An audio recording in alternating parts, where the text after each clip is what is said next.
ngayon mga kababayan, panoorin po natin etong video kanina ni Congressman Jinky Luistro ng pasasalamat po niya sa mga kababayang Pilipino natin dyan po sa 2nd District ng Batangas City. Ano po, ngayon kahit na inakusahan siya, kahit na pinapalabas na sila ay nangutang at hindi nagbayad, hindi naniwala ang mga taga Batangas. So ngayon i-play po natin. Hey! Sabi ni Cory Aquino, kay Chris Aquino, anak, we cannot have it all. Kaya sa ating mga kapatid, kasamang lumaban, ito na naman ako. Mixed emotions na naman. Tingnan nyo mga kababayan sino yung mga nasa bahay niya? Taong bayan na sumuporta at talagang inabangan na siya ay manalo ulit sa pagka-congresswoman ng 2nd District ng Batangas City. Mismong ang una na sumalubong sa kanya ang mga kababayang Pilipino po natin dyan sa 2nd District ng Batangas. Kaya no? Kita nyo Salamat sa taga-bawa.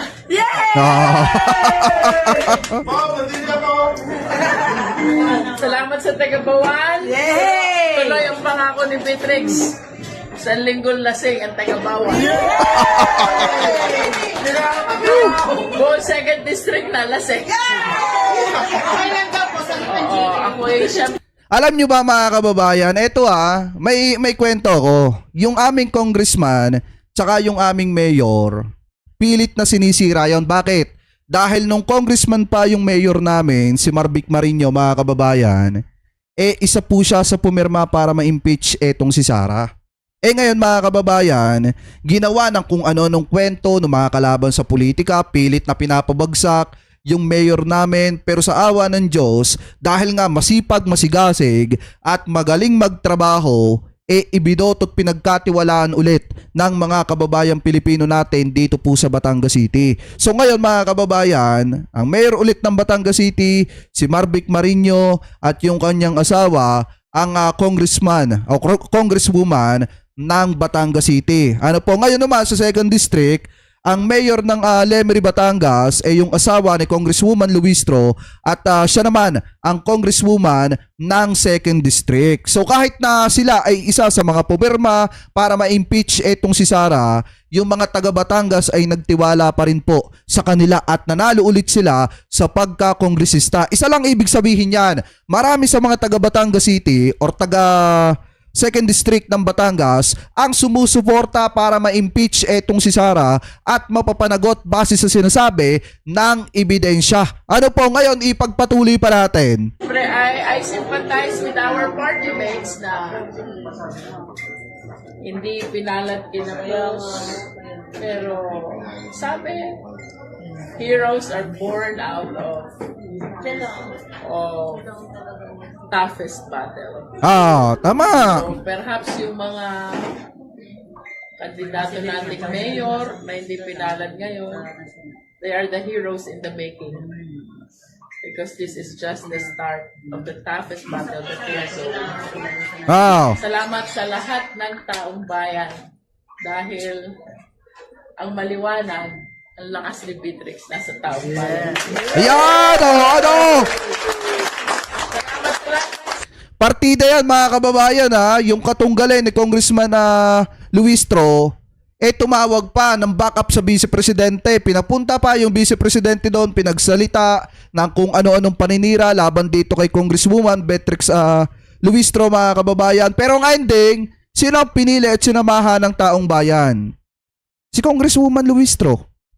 Siya ang pinili at sinamahan ng mga kababayang Pilipino natin sa 2nd District ng Batangas. So ngayon nga yung katunggali at kalaban sa politika ni Congresswoman Luistro dahil sa kagagawa ni Sara Duterte. Kung hindi nag-imbento ng kwento at kung ano nung paninira etong si Sara, di sana kahit papaano may laban. Kaso nga lang ang problema, tumawag ng backup sa Vice Presidente, binack-up pa ni Sara, saglip na makatulong, nakaperwisyo pa. Sa lahat ng mga leaders. Uy, pinopost nyo na ako? Hindi na. Maglilipstick muna ako. GC ma'am namin. Sa GC lang naman ma'am. Hindi pa sa lahat.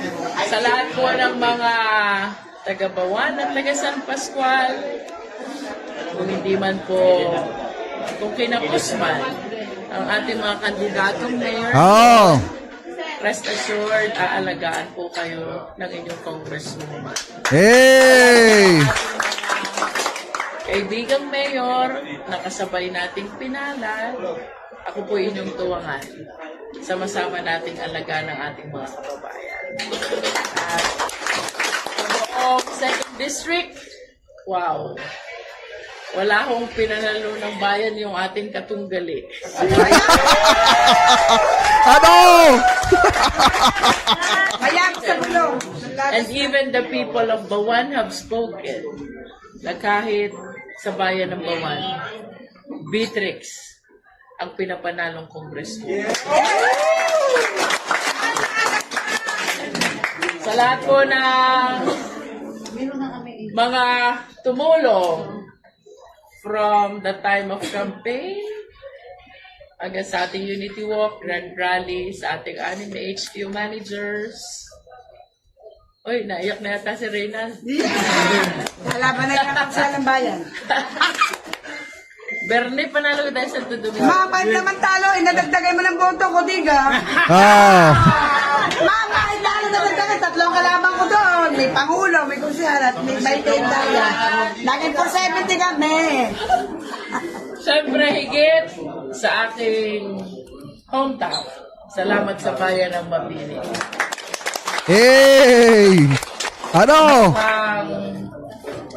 Mukhang napaka-luwag na kumilos dito sa ating bayan. May katuwang na mayor. And hopefully, ano ba, okay na ba yung vice mayor natin dito? Sure na? Hindi po po naman po. Final na. Ito, partidahan, nakapambahay pa yan mga kababayan. Pero ang nakakatuwa kasi dito, habang isinicelebrate nila yung pagkapanalo ni Congressman Jinky Luistro, ang kasama niya kasi dito yung mga kababayan natin, yung mga kababayan Pilipino natin. Ano po, yun yung kasama niya dito, yung mga taga 2nd District ng Batangas City. Gaya nga po ng sabi ko kanina, nung nagsisimula siya, wala siyang kasamang mayor, wala siyang kasamang kapitan ng barangay. Ang sumama sa kanya at nagtiwala sa kanya, yung mga taong naandi dito na mga kababayang Pilipino po natin, normal na mga kababayang Pilipino natin, na talagang sinamahan po siya para maging congresswoman ng 2nd District ng Batangas City. So ngayon mga kababayan, pakinggan naman natin yung sinasabi ng kanyang katunggali. Kasi meron sinasabi, yung katunggali niya, ewan ko kung na-save ko dito. Tatawa nga ako eh. Yan, ito. Yan. Wala eh, olats eh. Tulong natin sa tao. Ito pala mga kababayan yung bago mismo yung election kasi February 26 ata ito na i-post. Ito po kasi yung kanyang katunggali. Ito, play natin. Hindi ko lang inalis yung aking ginagawa nung ako'y nakaupo. Patuloy yung pagtulong natin sa tao. Tinitingnan natin. Ang sabi ko nga, kung maganda ang mga Ari po kasi kaalyado po ito mga kababayan ni dating Pangulong Duterte. Kaalyado talaga to ng mga Duterte. Etong si Rani Abu mga kababayan. At kaya nga madali niyang nakuha yung backup ni Sara Duterte. Kaso nga lang ang problema, saglit na makatulong si Sara, nakasama pa sa kandidatura ni Rani Abu. Kasi yan yung naging dahilan, yung paninira po ni Sara kay Congresswoman Luistro ang naging dahilan para masuportahan ng 2nd District ng Batangas City etong si Congresswoman Jinky Luistro. Ano po ngayon ipagpatuloy pa natin? nangyayari dito sa mga nakaupong ito, hindi na ulit tayo tatakbo at siguro wala na tayong dahilan para tumakbo. Pero may mga nakita tayong mga dahilan kung bakit natin kailangan tumakbo mula sa aking ginagawang patuloy na pagtulong sa tao. Kinakailangan natin. So hindi na ako naganda, pero dahil kailangan natin, kahit tayo hindi handa, at alam ko naman. Ito, basahin natin yung comment ha. Sabi ko kasi sa inyo, pagkatatak Duterte, talagang subok na yan ng mga kababayang Pilipino natin. Bakit? Kita nyo yung comment dito ng mga kababayan natin ha. Sabi dito, ayan, umay sa'yo. wala kaming nahita sa'yo. Ano yun? Ginalingan lang lagi na mga, ang ginagaling lang lagi ay mga barangay official na kaalyado mo. Kay Larga Betrix na lang kami. Yan yung sabi dito. Sabi pa nung isang comment, ay sos, tama ka na abo, ilang taon kang nanungkulan, may naitulong ka baga sa mamamayan. O, yan yung comment dito mga kababayan ha. Sabi ni Janet Castor at saka nitong si Marilyn Panopio. Sabi ko sa inyo, pagka Tatak Duterte, ganyan talaga. Magaling lang magsalita pero sa panunungkulan wala. Yung ginagawa natin, yun lang ang kailangan ng tao. Huwag silang kalimutan, huwag abusuhin ang kanilang kahinaan, huwag maliitin ang mga tao, huwag pahirapan at bigyan ng kondisyones sa mga tao, sa mga ibinibigay na tulong ng gobyerno. Ganun lang ating gawin. Alisin natin yung masama nangyayari ngayon at maganda na para sa tao. Ayan mga kababayan na, yan yung katunggali ni Congresswoman Jinky Luistro. Pero ang ending, natalo at tinambakan pa rin ni Congresswoman Jinky Luistro eto pong si Rani Abo sa score mga kababayan na nasa 100 mahigit yung nakuha ni Congresswoman Jinky Luistro, samantalang etong si Rani Abo nasa 65,000 lang yung nakuha po niyang boto. Wala nga daw, hindi nga daw nanalo sa kahit na ano pa man pong barangay sa 2nd District eto pong si Rani Abo. Sa madalit salita, all outs mga kababayan kay Congresswoman Jinky Luistro. At ngayon, yung inaabangan ng lahat mga kababayan na pagkikita ni Congresswoman Jinky Luistro at saka nitong si Sara Duterte dyan po sa impeachment trial ay mangyayari po talaga yan. Lalo na at sa 11 na pinili na tatayong prosecutor, 3 lang yung nawala, 3 lang yung hindi pinalad, may mga papalit na mga magagaling din na gigisa dito po kay Sara Duterte sa mismong araw ng impeachment trial. Kung mag-uumpisa na mga kababayan, natuusad na yung impeachment trial, mas maganda na ang pumalit sa mga 3 kulang ay etong si Chal Jokno, si Laila de Lima at isa pang kongresista na magaling-galing mga kababayan at may idea na dito sa nilalaman ng mga article of impeachment laban po dito kay Sara Duterte. So ngayon mga kababayan, punta naman po tayo dito sa next na balita na nakita po natin na kung saan, kung matatandaan nyo nung panahon ng pangangampanya, laging sinasabi ni Sara Duterte na wag daw iboto yung mga political dynasty. Dito pa lang sa balitang ito na nakita natin na kung saan ang pamilyang Duterte daw ang namayagpag sa halalan sa Davao City ay maliwanag na political dynasty na. Ibig sabihin mga kababayan, yung kunyari nagsasalita na against sa political dynasty, yung talagang literal na ginawa ng negosyo ang politika dito po sa ating bansa. So ngayon ito, pakinggan po nating mabuti itong nakita nating balita galing po sa News 5. Sabi dito, pamilyang Duterte na mayagpag sa halalan sa Davao City. So ngayon i-play po natin. Sa kabila naman ng pagkakakulong sa ICC sa The Hague, nanaig pa rin sa botohan si dating Pangulong Rodrigo Duterte. Kaya ang tanong tuloy ng marami, paano siya maglilingkod sa pagka-mayor ng Davao City gayong wala naman siya sa bansa? Kaya sa Davao City, nasa front. Hindi, may uupo pa rin Duterte yung karton. Magpapaprint sila ng karton na makapal tapos yun yung pauupuin nila doon. Tayo na balitang yan ang ating Mindanao correspondent Brel Montalvo. Brel, kumusta naman ang sitwasyon dyan? Julius, landslide victory nga ang mga pambato ng hugpong sa taong lungsod ng pamilya Duterte dito sa Davao City. Kanina, formal na silang naproklama ng COMELEC. Panalo sa pagkaalkalde si dating Pangulong Rodrigo Duterte laban sa kanyang katunggaling si Carlo Nograles. Hindi nakadalo ang dating Pangulo sa proklamasyon dahil nakakulong siya ngayon sa International Criminal Court o ICC sa The Hague, Netherlands. Hindi rin nakadalo sa proklamasyon sina Vice Mayor-elect Baste Duterte at si 1st District Congressman-elect Paulo Duterte. Wagi rin bilang kinatawan ng ikalawang distrito ang apo ng dating Pangulo na si Omar Duterte. Usapan pa ng pamilya Duterte kung ano ang susunod na mangyayari sa lungsod, lalo. Kita nyo mga kababayan na isang literal na political dynasty yan. Tapos sasabihin ni Sara Duterte, wag daw bumoto mga kababayan Pilipino natin ng political dynasty. Kita nyo nga mga kababayan, no? Diba? Isang lungsod, halos pamilya na or isang pamilya na yung namumuno dyan po sa Davao City. Yan ang literal na political dynasty talaga mga kababayan. Ano po ngayon, ipagpatuloy pa natin. Wala ang dating Pangulo na nahalal bilang alkalde.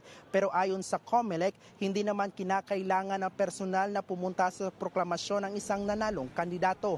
Nang matanong ang COMELEC kung ano ang posibleng mangyari sa pwesto ni Duterte lalo't wala siya sa bansa, sagot nila hanggang sa proklamasyon lang daw ang COMELEC. Pagkatapos niya na Department of Interior and Local Government o DILG na ang dapat humawak ng nasabi nga usapin. Brel, kung nakakulong So nasa kamay ni Rebulla, mga kababayan, kung ano ang mangyayari dun sa posisyon ni Duterte. Pero ang alam ko dyan, pagka ganyan, ang uupo ay eto pong yung anak, mga kababayan, yung Vice Mayor, etong si Basti Duterte. sa ICC ang dating Pangulong Duterte, hindi ba ang Vice Mayor ang siyang hahalili sa kanyang posisyon dyan sa Davao City? Julius, ayon nga kay Vice President Sara Duterte, yan ang unang plano ng kanilang pamilya na paupuin na bilang acting mayor si Davao City Vice Mayor Baste Duterte. Ito ay habang nakikipag-usap pa ang bises sa mga abogado ng kanyang ama kung paano ito makakapanumpa bilang alkalde. Nilinaw naman ng COMELEC Julius ang mababang voters return ngayong bilang Pilipino 2025. Sa higit 1 milyong botante sa lungsod, nasa 77.21% or 777,237 individual ang bumoto. Mas mataas ito kumpara noong 2022 presidential elections na nasa 74.29% lang ang voter return. Julius. Maraming salamat, Brel Montalvo. Ayan, mga kababayan, ha. Ito yung literal na political dynasty. Di ba ayaw nga ng mga Duterte sa ganyan? Pero sila yung political dynasty na literal. Halos nga sa isang lungsod, sila na po yung papalit-palit, mga kababayan, na talagang namamahala na ng lungsod ng Davao City. Kaya nga, mga kababayan, yung mga pinagsasasabi ni Sara Duterte pambubola lang niya sa mga kababayang Pilipino po natin. Huwag kayong magpapapaniwala sa mga pinagsasasabi niyang si Sara Duterte. Kasi nga, mga kababayan, tingnan nyo naman, yung nangyari sa Davao City, halos buong pamilya na ng mga Duterte ang humahawak. At namumuno dyan po sa mismong Davao City. So ngayon, kayo, mga kababayan, kung kayo ang tatanungin, ano po masasabi ninyo, hingil po dito sa mga topic na ito na tinalakay po natin. Ano po ang komento ninyo, mga kababayan, hingil po dito sa mga kongresista na siniraan ni Sara Duterte pero nanalo po yung iba.